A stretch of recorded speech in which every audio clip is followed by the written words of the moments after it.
I'm going to be this is the first in what I assume is going to be a series of videos. I'm going to call it Project Snowbeast. This one is a John Deere 445 garden tractor. I got it at an auction probably 8 years ago. Pulled it off my trailer, parked it here, hasn't moved or started since. So I don't know what I have currently. I know I had a running motor and a working hydro before, but no telling where we're at by now by letting it sit outside. You can still see the auction number up there on the windshield. Maybe it shows up. That's how I got it, as is, just like everything you buy at an auction. And give you a little walk around, show you what we got.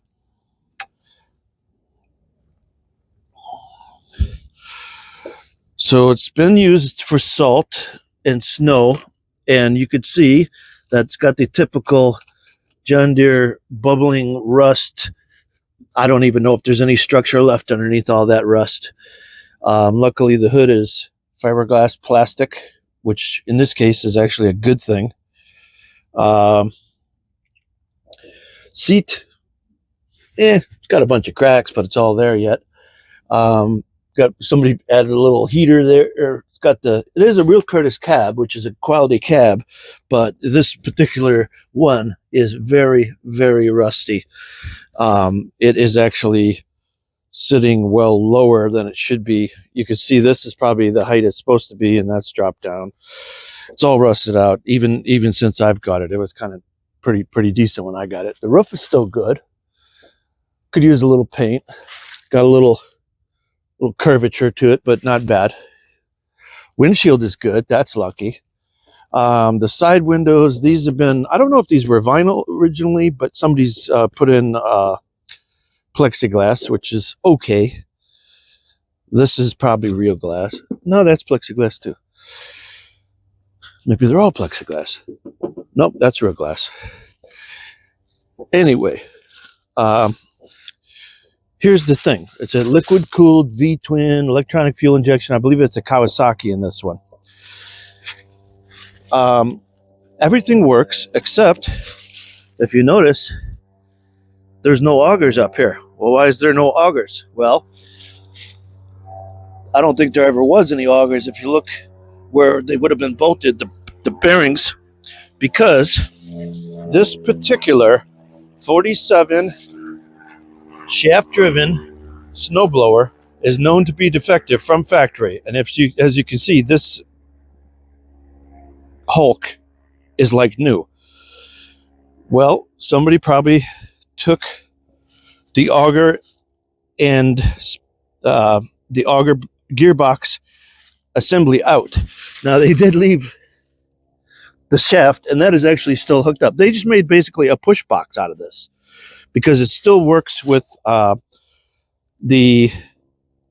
see, can you turn this one hydraulically? It's got hydraulic lift, I know that. No, you can't turn it hydraulically because this is what turns, right? So somebody just made a push box out of it. I think probably somebody needed that gearbox. The thing is, it's about, I believe it's 800 American right now.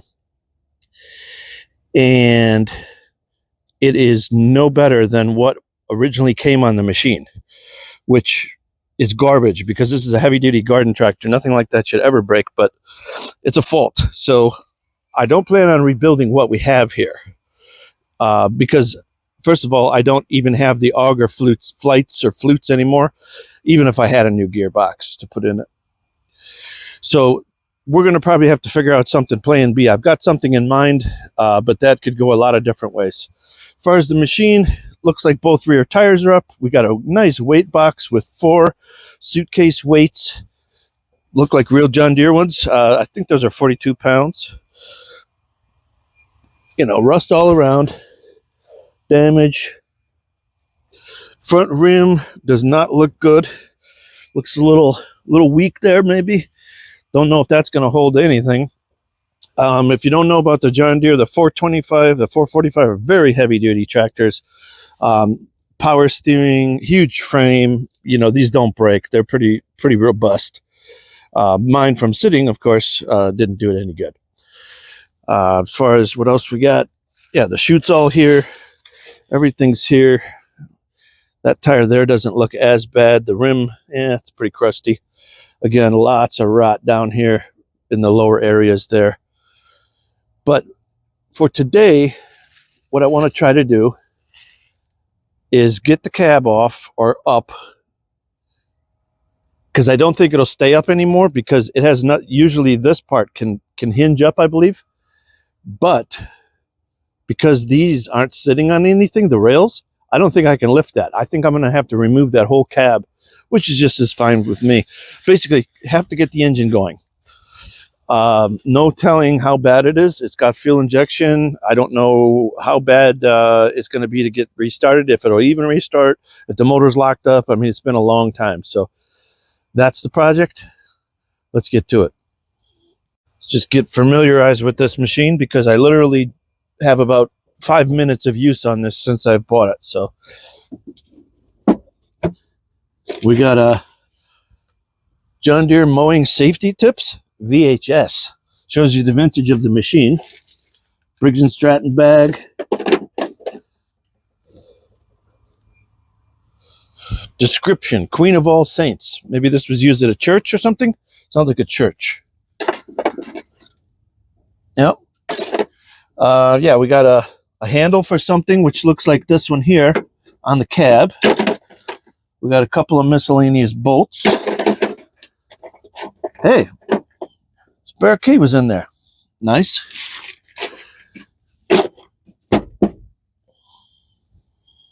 I guess I just want to take the cab off. Doesn't look like anything really holds it here in the back. Just got some Velcro. Ow, just folded back my nail. Okay. And the rest of the Velcro is kind of falling off. As far as inside, if I pull up on that, I don't get anything. So I'm thinking you got to take the hardware off on the bottom of this, and that just pins it to the fender. So that'll be easy to take off. The front on mine, like I said, it's pretty much rotted. So if there was bolts holding it, there probably isn't anymore. Here's something strange. And I got this part.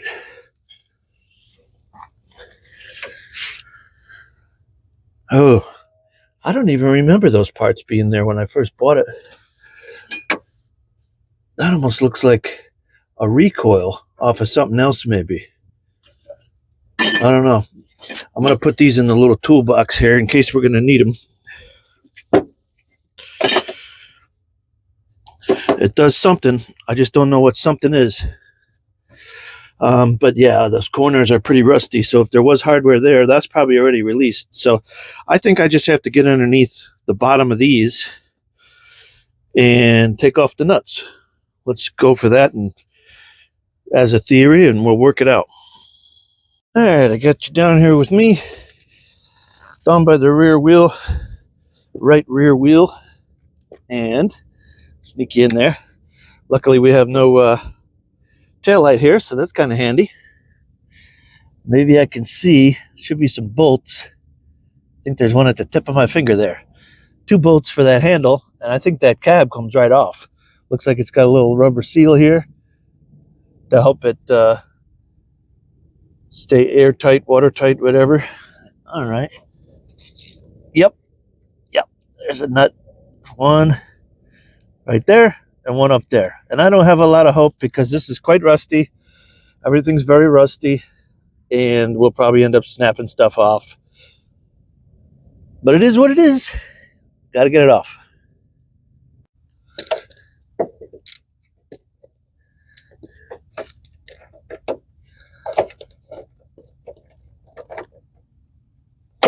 Yep, that's about how I figured this project was going to go.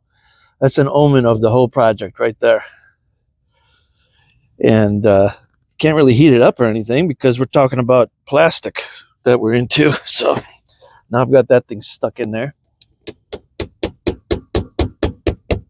There it goes. Yep, snapped one. Unfortunately, of many. Hate to be a negative Nelly, but we can already see this one's pretty rusty. So I'm very Very much, if you don't come from places where things rust, you may not understand, but you just pretty much assume you're going to be replacing some parts and snapping some bolts.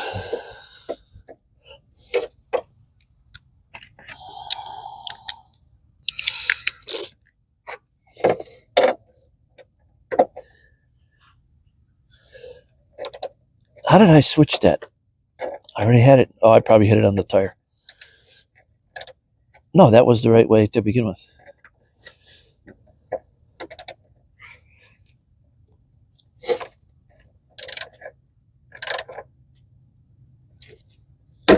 Yep, snap that one too.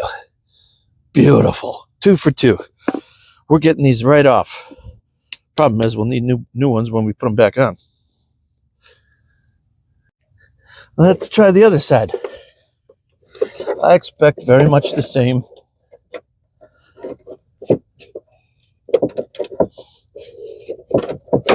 Yep. 3 for 3.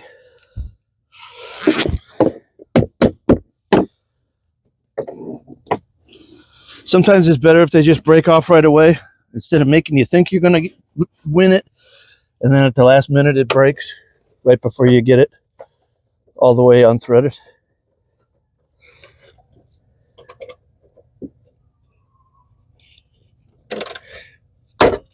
Yep, broke that one too. 4 for 4. I can see the way this whole project's going to go. Next time you see this, I will have taken the cab off, hopefully without breaking the front glass. Get it as light as possible. I believe these just lift up and off. Oh, they probably once did before rust happened.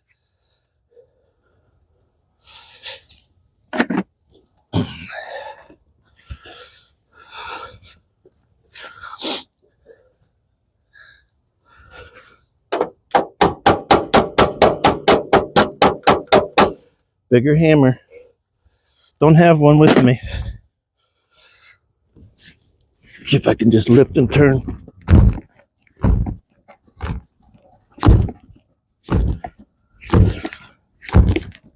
Well, it was going.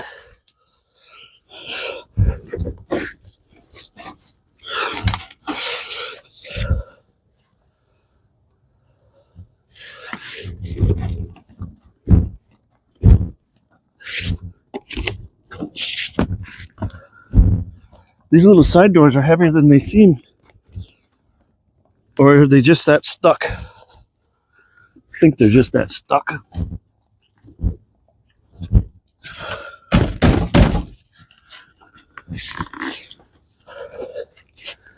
Golly. Oh, here. I'm hitting. Get you a better shot. I'm hitting this lip. You gotta have this door open. That's why it stopped.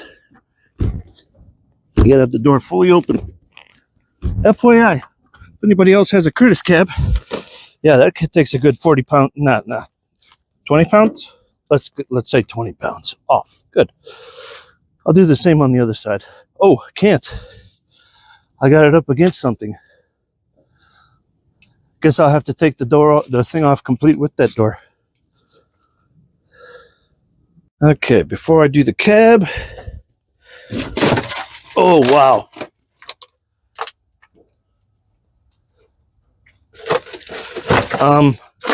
Yeah, I guess the floor is gone. The rubber mat is the only thing holding me. I found the floor. There it is. Oh boy, this is going to be a blast. I can tell. What else is going to collapse when I sit in here? Oh wow, that's really bad. Okay, we got wires. These come from down there.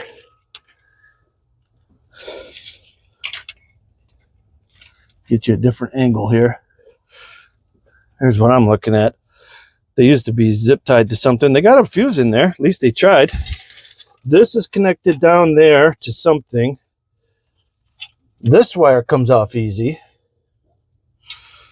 But everything else, they got no plug to remove it with the cab. Well, I guess we'll remove what we can, and then this little heater, I will have to unwire the hard way.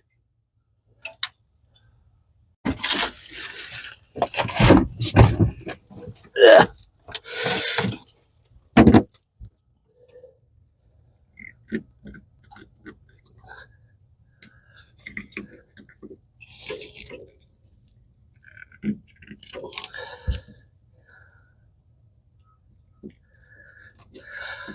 Every single piece of this thing is going to fight me. It's been sitting too long outside.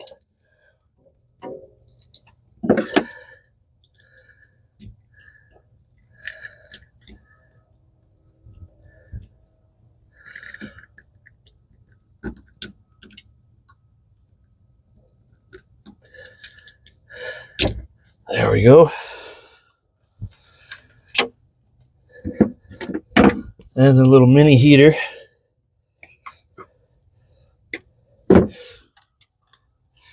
And if I didn't mention, the silliest design of this particular snowblower setup, the reason they tried to get their extra heat here, you'd think the cab, oh, you're nice and warm in there, nice and toasty. Well, you're not, and I'll show you why. The reason is, this particular machine takes all the cooling air for the engine in here, in there, and in that side. Well, if you got all this negative air pressure going into this cab, it's going to grab air from anywhere it can, which means every little door gap, you know, every little hole, every little whatever, it's sucking air in by the operator, technically, and exhausting it out the front. Well, that's good because you don't get gassed if you have an exhaust leak, but it's not the warm cab you might think it could be on a different machine that may have a reverse flow radiator. These ones come out the front. So a little questionable choice of a machine for a snow machine, but it's the Snowbeast. So let's deal with it. Let's just see. It's not fully loose, but it's darn close. And what I mean, I'm just checking for, will that just come off without trying to get any bolts out? Because we know we have nothing but rust down there. So I don't anticipate too much of a fight, but looks like something's holding. Yeah. Okay. Get you inside the cab on the other side here. This one seems like there's still something. There's a bolt. Oh, that's rusty. Watch out. Yeah, that bolt I'm going to try to get out. That seems like it's still semi-solid. It bolts to this plate, which looks like it's about rusted off too.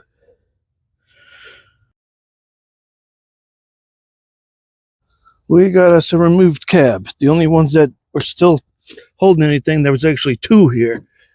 But that bracket itself probably underneath is not so good. I don't know. But of course, this side is literally missing like the other side. The rubber's holding more than anything. What I want to do is get to the battery. I think it's in the front here. Let's see if this thing will give us any signs of life. Get these wires. I'm going to be tripping over these all day.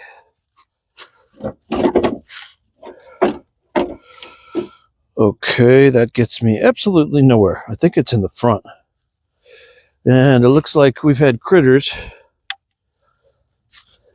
in the form of mice, chipmunks, and carpenter ants. By the looks of the sawdust here, that can't be good. It's got little turnbuckles. This one isn't lined up.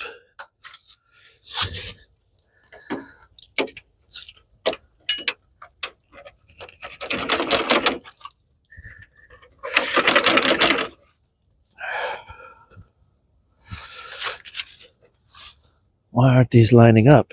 Do you got to turn them to the side or something? That doesn't make any sense at all. No, that's supposed to just move forward. Let me get a pair of pliers. Try to help me get those aligned. Let's see. If they come straight out, there we go. Good, good.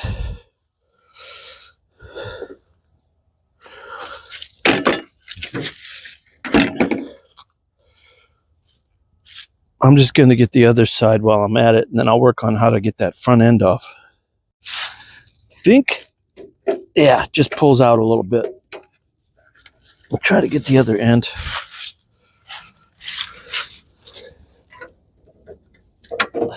Nice.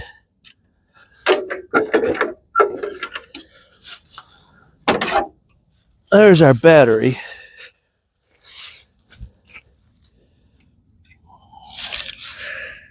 So we can get some juice to that and see if the key does anything. Guess before we go for a start of any kind, let's at least check the basics. Oil, oh my gosh, dark, very dark, and over full. Let me double check that because I was shaking it around a little bit. Pretty dark, over full, true.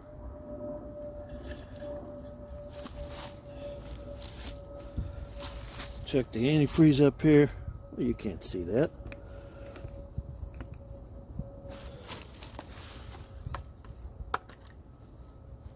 I had a drip there. It has some in recently.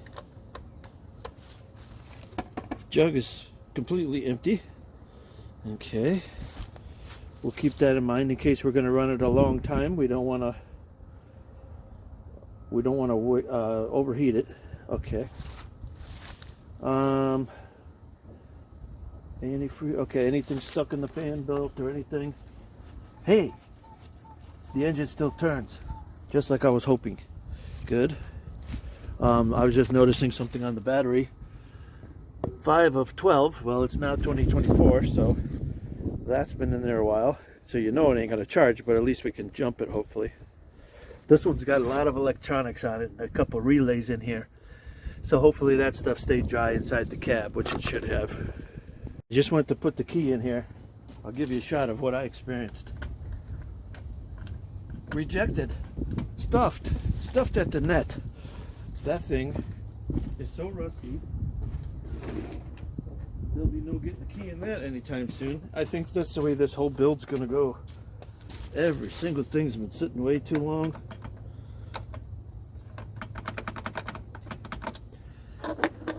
See if that gets the key in.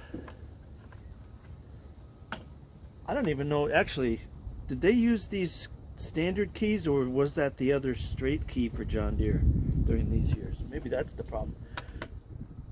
I just figured that was the key because that was what was in the box here.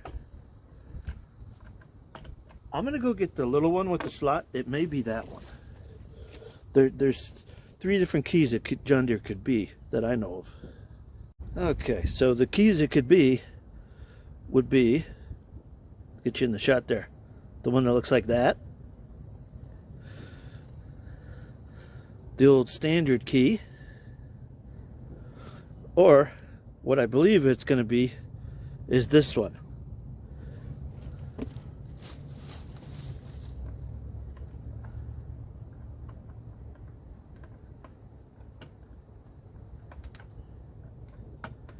That doesn't fit either. I don't think it's the big one. Well, actually, it just turns. Well, that's hilarious. Maybe there's a broken off key in it. Yeah, you could just turn it. Okay, well, problem solved. For now, anyway. Okay, I got a booster pack put on that old battery. I hear a click, and I hear an electric fuel pump that cycled. Ooh, and we got a dummy light on the dash, which is good. Hopefully oil pressure. Yes. And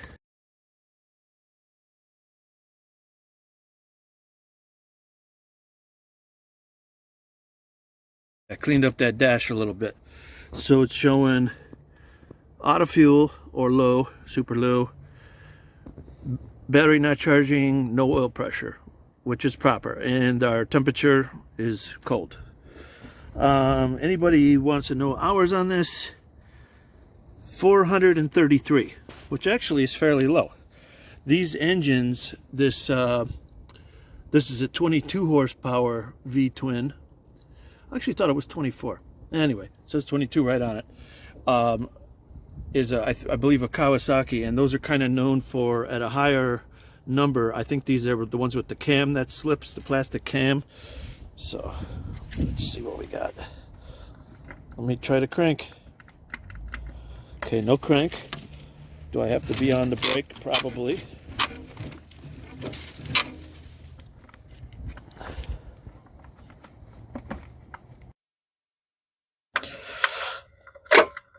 Ooh, I heard a half a click, but then I lost all battery power. That's not good. That would make me think I got a terrible connection up here. Battery.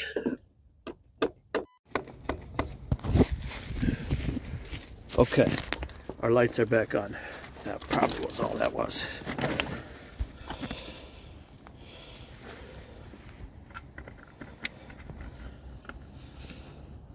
Yeah, it won't go. Ooh, she cranks. It's not happy about it.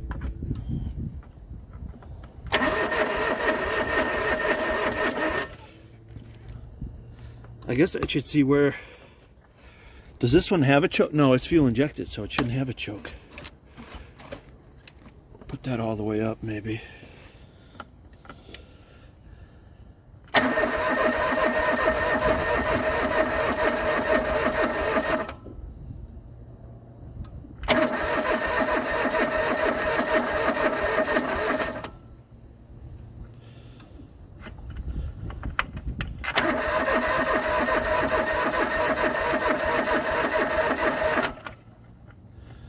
Not even a pop.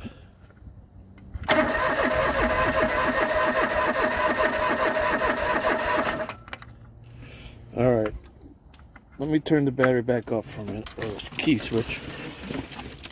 What do we got for plugs and stuff? Let's look at, here's the one plug. Okay, it's got a coil, one for each, I think. Let's see. Yeah, it's got separate coils, so that's probably a good thing, because if a coil failed, then at least one of them might fire. I'm going to crank more before I try to put any kind of fuel down the throat or anything, because I would like to see it build oil pressure. I wasn't watching if it's even able to build oil pressure. So let me see that. That light should go out once we get it. Oh yeah, light goes out and then it comes back on. Lights out.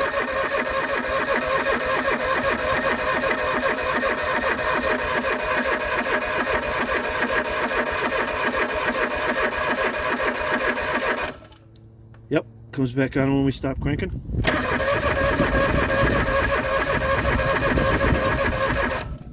Okay, I feel safe adding fuel now.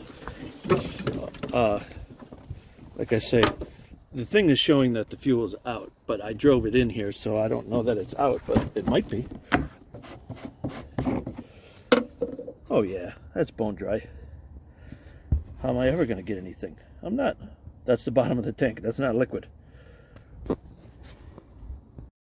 All right, so I found out my initial attempt there wasn't going to work because I had zero fuel, not just low fuel. Also, I noticed this goes on when the fuel pump runs. And of course, that light should be on with the key on anytime it doesn't have oil pressure. And that just means the battery's not charging. This is PTO engage. And looks like that also is PTO engaged by the pictogram there, depending on if you're running front or back or whatever. I don't know, there's different options, I guess. So let me cycle the key a few times. And we see that fuel pump cycle. I'm trying to cycle the fuel up to the engine if it does prime that way. Now let me try for a start. Yes! Whoa! I think we got some extra nuts going around in the fan. Oh, this is unbelievable that this thing still runs. I couldn't be happier. Oh, that's awesome. Let me put the parking brake on so I can step off. Oh, that's awesome. That sounds good. We got oil pressure because the light's off. And it must be charging. Well, that's good. That's good. Blowing a little smoke because it's cold. Nice. Now let me see. Is there any going around in there? Or is this thing like out? It's wet, but I don't see any flow. Nor would I see flow yet because the engine's cold. It shouldn't be sending any up here. Well, that's good. It sounds nice. This is sad. Literally the rubber is the only thing there. There's literally nothing under there. Here, let's try this. I want to see, let's see if the hydros still want to go for us. And see if I can lift that blade up. That would be even better. Get this thing out of the mud pit that it's been sitting in.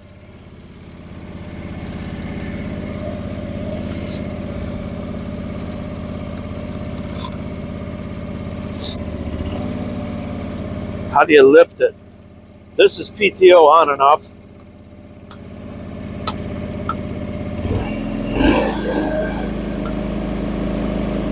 That used to work.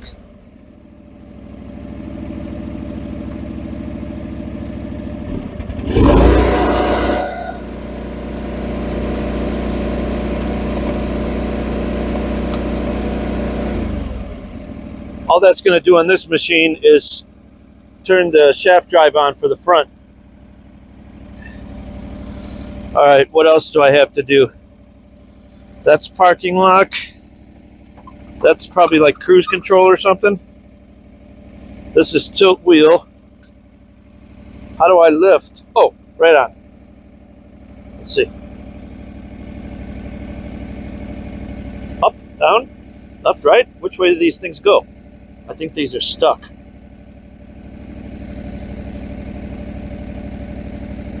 Yeah, those seem to be stuck. All the mechanisms, they move, but they don't do nothing. In, out? No. It's got to be forward and back, right?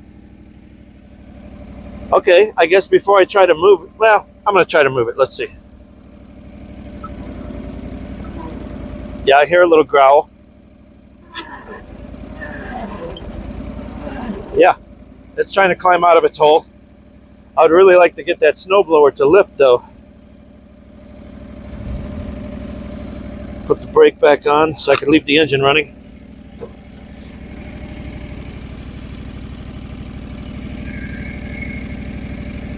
What makes these?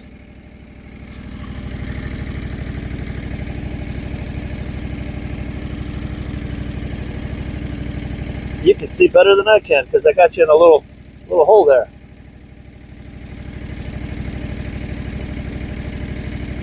Get that spider web out of there. Maybe we can really see something. I figured those just trip a little lever or something, but I can't see where they go down through. Maybe the action is up here, but why would that be, Rusty?